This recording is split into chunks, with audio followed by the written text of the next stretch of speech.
Γεια σας παιδιά, είστε στο κανάλι Κουκοτσάπλη TV. Πάμε να πούμε τα φρούτα και τα λαχανικά. Ντομάτα, μελιτζάνα, ανανάς, καρότο,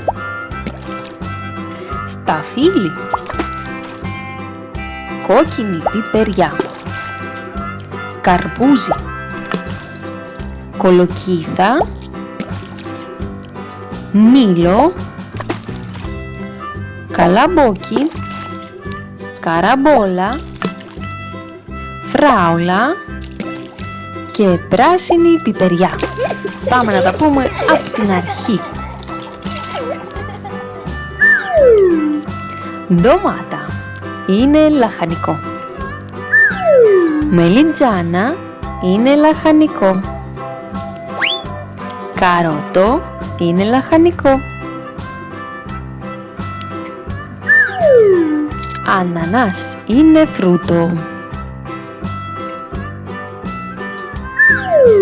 Σταφύλι είναι φρούτο. Κόκκινη πιπεριά είναι λαχανικό. Καρπούζι είναι φρούτο. Κολοκύθα είναι λαχανικό. Μήλο είναι φρούτο. Καλαμπόκι είναι λαχανικό. Καραμπόλα είναι εξωτικό φρούτο. Φράουλα είναι φρούτο φυσικά.